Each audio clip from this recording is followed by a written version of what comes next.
So the first place I want to start, obviously, people can tell I've got a Scottish accent and you've got an American accent. You wrestle in America for a company called All Elite Wrestling.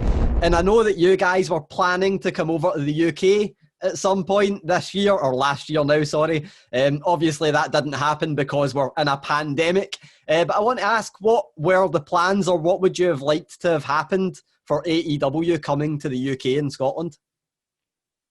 The European fans are a special type of fans, and we had plans to do a UK tour and then a tour of Europe and get over there in 2020. But obviously, the pandemic changed that as well as many other things. And as the world goes back to normal and things logistically become easier as far as travel and doing tours either domestically or internationally, as soon as possible, we're going to start looking at how we can bring AEW Live back to its fans all over the world. And number one high on the list is the UK to get out of, and we haven't bring AEW anywhere international yet. And I think that's still going to be our first stop, I believe. So, I can't put a timetable on it. That's way above my pay grade. But I would think we would be hitting multiple cities in the UK, be it, Glasgow, London, Leeds, whatever. All the many places I have been and many memories I cherish over there in the UK, and I will be on that. I'll be on that trip, 100%. So I can't wait. Definitely, and I know you're someone that, you've wrestled here before. You've wrestled in front of crowds across the world a whole lot in your career. A lot of the AEW roster is, quite young, new to television, but obviously learning on the job and doing a great job of it. Why do you think wrestling in the front of, UK crowds, Scottish crowds, and crowds across the world would be beneficial to them? I think you get a different personality with different crowds all over the world. Obviously, if fans in New York are different from fans in Tokyo or different from fans in the UK, and kind of always have that sort of football game atmosphere over there when you go over to the UK and European crowds, and they're just really excited to be there and really kind of appreciative when the stars from the United States or around the world kind of come right to their backyard. When we go to Chicago multiple times a year, those fans get used to seeing us. It's not as a rare of a thing. But being as that we don't get over there as much, I think, when you go international like that, fans are really excited that, you're not halfway across the world, you're right in their backyard. And, they, when fans are appreciative to have you there, you're happy to be there. And it's just this great symbiotic relationship. And, you get learning to wrestle in front of different crowds, different, and kind of helps you up your game and give you different looks and helps you grow as a performer. And, that's really beneficial. So we definitely want to make AEW, not just, it's not Jacksonville Championship Wrestling. We want this to be a global, big competitor brand, so we need to get all over the world and be in front of all these crowds. Yeah, most definitely. And you mentioned the seeing the world through a bus window there. I know the travelling must be up there for this next question, but what is the hardest part of being a wrestler? When you're doing it at a high level, the travel can be is definitely the hardest part. I used to say, like, we get a lot of people say it, that you get paid to travel. The wrestling is the fun part. It's the bonus part, being in the ring for 15, 20 minutes every night as your release. I usually feel like crap most of the day, every day. The best I ever feel is usually right after a match, even if it was a very physically demanding match, because my adrenaline is high, I'm loose, I'm on a high, I'm feeling good. I'm walking to the back and I'm bleeding and sweating and everything and all busted up. That's usually when I actually feel the best. So that's kind of when you're on the road every single night, that's kind of the high you're chasing at the end of the night. The travel's the hard part, being it'll take years off your career, you know, and you're, I'm going on well over 10 years of just being in chronic pain all the time now. And you just get used to it. It's part of the deal that it's not even,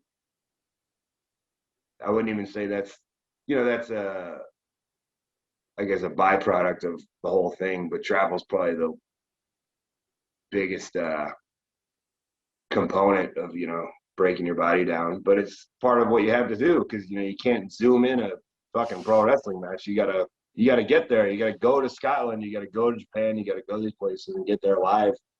And it's all worth it, man, in the end. Maybe in the future you'll be able to zoom into a wrestling match the way the world's going. You never know. But I asked that question knowing that, most people I ask that to would say the pain is the worst part, but you seem like someone that buzzes off that pain. The thing that I always, when people ask me to describe what wrestling is that don't know about wrestling, I'm like, well, it's weird because it's like sport, but it's also like theatre. But then if I got them to watch a Jon Moxley match, they might not see it as, theatre because it's very brutal. I want to ask what, you're going to be in an exploding barbed wire death match. That is like the most brutal thing you can get. Why is that kind of wrestling important to you? What do you take from that kind of wrestling? I mean, whether, I'm in, whether it's, I do a lot of different stuff from a lot of different styles. I got asked the other day, like, was it different? What do you do differently in different places, whether you're wrestling in Japan or on AEW Dynamite, or you're doing, blood sport on Fight TV, all these different styles with different fan bases. And, there are different things. There's different tempos and different crowds and different kind of set ways of doing things or whatever. But really, I don't really change anything up. It really all, at the end of the day, it's kind of all the same thing. Like if there's no ropes on the ring, I can't hit the ropes. If there's no explosions set up, I can't explode myself. But other than that, it's basically I just go to the ring and get loose and get in the zone and be me and do my thing. And just getting in that headspace, that flow state, and just going to I just go out there and be me. And whether, no matter what kind of match it is, people try to put wrestling in a box, and people try to define what wrestling is or is supposed to be, or it's not supposed to be anything. It doesn't have to be anything. It can be a bunch of different types of things. People say it's entertainment, people say it's sport, people say it's theater, people say it's art, people say it's performance art, and then people get mad about that for some reason. I don't necessarily call it that, but I don't call it anything. I don't know what to call it, man. It's wrestling. Yeah, that word just kind of, especially if you say it with the right emphasis, man. It's wrestling, man. It's everything, all tied into one. It can make you feel things, and it can be Shakespearean. It can tell stories and make you feel emotions and tell stories that you remember. And ultimately, no matter what the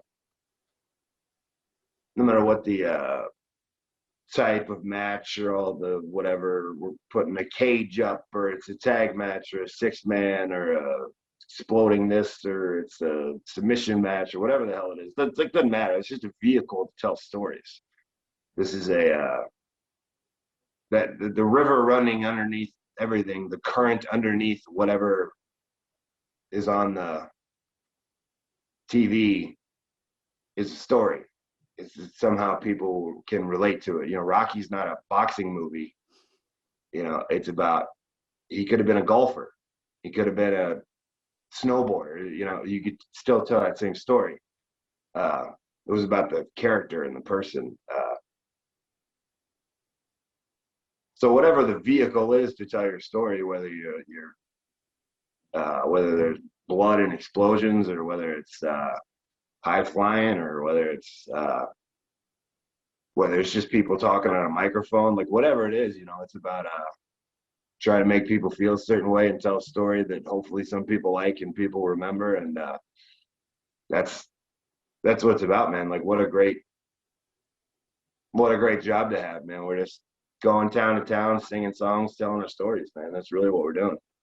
Yeah, definitely. That is, you mentioned that there, and that's something that the Good Brothers said to me. Kenny Omega told them is wrestling can be whatever you want it to be, and I was just like, oh, that's absolutely incredible. That's like the simplest way to say it ever. But you know, obviously, you mentioned there that you always seem like the kind of person that, you know, anyone could say anything to you and you just brush it off. It doesn't really bother you. And you mentioned there being in a good, you know, headspace. You mentioned last week when I spoke to you about being in a good emotional state. Something that people always concentrate on with wrestling is the negative side of it. And, you know, obviously many years ago, addiction and stuff was always quite, you know, prominent in the sport. And, you know, I just watched the You Can't Kill David Arquette, and the mental health was quite a big thing in that. What tips would you have, you know, regarding mental health, regarding staying in a good headspace? Is there anything that you could say, this is what my secret is and this is how I stay really positive and really, you know, in the game and quite happy? I just about being, I mean, any actual good advice should probably come from somebody, smarter than me. But, I think that just being comfortable with yourself and being happy with yourself and what you do and how you live your life and being unapologetic about it is the place to be. And as long as you're completely comfortable with who you are and what you do, whatever that is, and whoever you are and whatever you're into and whatever that is, as long as you just do you and you're happy with that, that leads to happiness. If you try and put yourself in a box that somebody else might have created, or you're worried about what other people think or say, or you're worried about responding to somebody else's thing, or like, don't just do, who cares? Just be who you want to be, do what you want to do. That, this is your life. It's not anybody else's life, and that's probably the best advice I can give for anybody, even though that probably isn't I don't know if that answered anybody's question, but yeah, man, it all just starts with you, man, I think it was pretty spot on. That is absolutely brilliant. So before I go on to the last little question, I want to ask, because I know that you're someone that you've mentioned before about Bret Hart being a major influence, and I've never actually read how Jon Moxley ended up, falling in love with wrestling. Do you remember the moment where you first realised, man, this is what I want to do? Not particularly. There's not like one light bulb moment or anything. It's just kind of my first memories of anything were memories of wrestling. Is this what we watched on TV? Kids underneath me in an apartment building had wrestling tapes, and we watched them, and it just kind of went along with Ninja Turtles and whatever the hell else you play with as kids. And I just was really into wrestling, and that's all I ever liked. And like Brett, like you said, Brett, he was a guy who was just on top when I was 9 years old or whatever. He was kind of the guy. And I don't really have like a moment. I didn't know how to get into wrestling for there wasn't like you can't take like pro wrestling 101 in school. I didn't really know how to. It wasn't really an actual tangible goal. It just was this feeling that I had that it just kind of was my life, and it was this thing I was obsessed with, and I'd taken to like extreme levels. I had no idea how to actually get into it, or if that was possible or anything. And I just happened to see a flyer for a show on a telephone pole and went to see that show. And in the back of that, in the flyer, like the program, like the event program, there was an ad for Les Thatcher's Main Event Pro Wrestling Camp. That's the closest thing I can come to like, because that was like, that's how you do it. You go to a place and you learn that, you gotta. I had no idea how one becomes a pro wrestler. It was like this nebulous idea, But once I saw like, there was like an arrow pointing to, you go here and do this, then it was like, now it's on. That was like Well, there was no turning back from that. That was like, well, this is what I'm going. You know.